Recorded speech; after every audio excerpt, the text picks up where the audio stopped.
Hello everyone, today I'm going to be making one of my favorite cookies. It is Moustokouloura. They are so tender and delicious, full of flavor and also very healthy. Low in sugar since we are using grape molasses instead. So the ingredients are right here. I have half a cup of grape molasses, quarter of a cup sugar, half a cup of orange juice, 2/3 of a cup olive oil, light. I have 1 teaspoon of cloves, 1 tablespoon of cinnamon, 1 teaspoon of baking soda, and half a teaspoon of baking powder. You can also put 1.5 teaspoons of baking soda. Now, baking powder makes the cookie a little bit chewier. Baking soda makes it crispier. I like those to be a little more crispy than chewy. And they tend to be more chewy normally because of the molasses, but they're absolutely full of flavor and delicious. And to that, I have 3 2/3 of a cup of all-purpose flour. And the secret ingredient is half a tablespoon of honey into all that deliciousness. Let's get started. Into the bowl, I'm gonna put the molasses, grape molasses, the sugar, and the oil.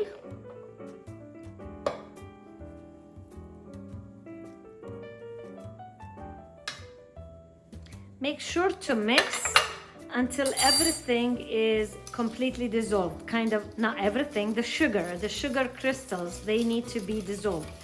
So mix until when you put your finger and you rub the mixture between your fingers, you don't feel the sugar grains. When you achieve a smooth and not grainy texture, that's when you add the orange juice. But before we add the orange juice, we will also add the baking soda, making sure it dissolves in the acid of the orange juice and it gets activated. See how it's active now? It is bubbly. That goes in.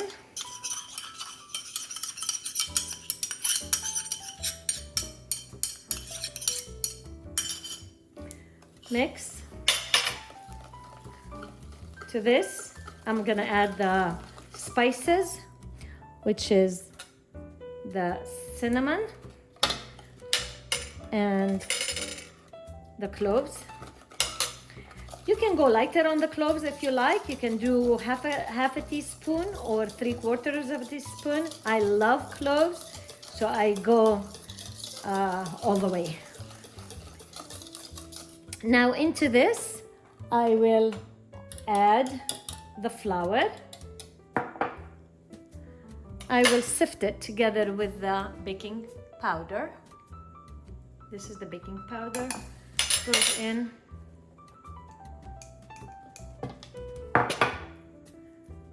Sift all the flour in. 3 cups and 2/3.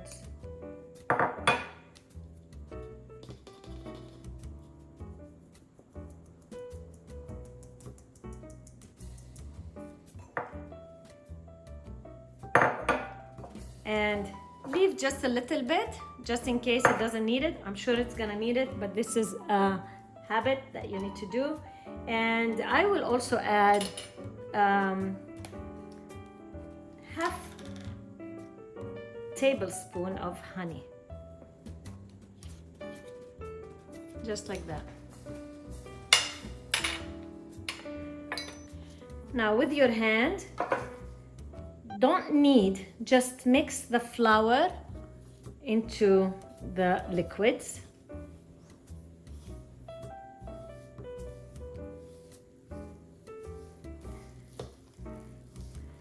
And till all the flour is wet. And now you can hold this and see how nice and smooth it is. Now I know that it needs the rest of the flour here. It's measured to the dot. Mix in.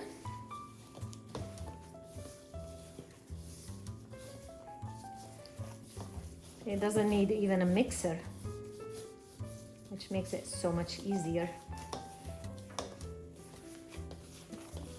Less things to clean.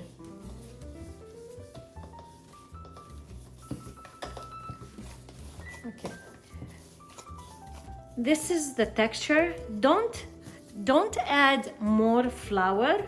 As soon as you achieve a cookie that is tacky, but it doesn't stick on the palm of your hand, just like this, you're all done. The dough is ready. Now we're gonna roll it, shape it, bake it in 375-degree oven until they are baked well, and we'll try them. Now you take a little piece, a small walnut size, and you roll it. Traditionally, they make them into rounds like this. You can make it as big or as small as you want, or you can also shape it like a twist, like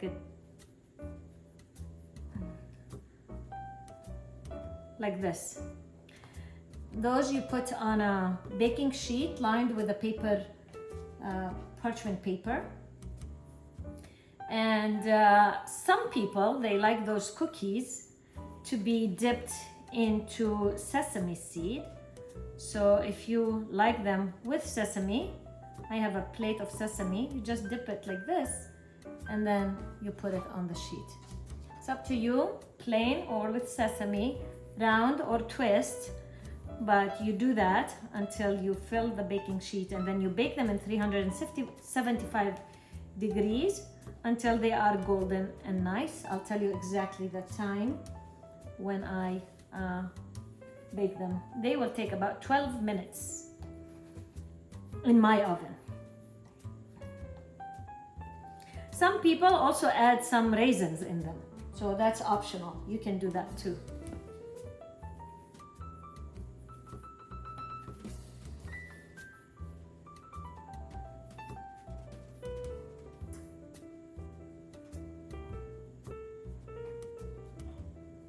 Since they are dark cookies, the sesame seed sometimes can tell you how baked the cookies are, since you cannot tell from the color.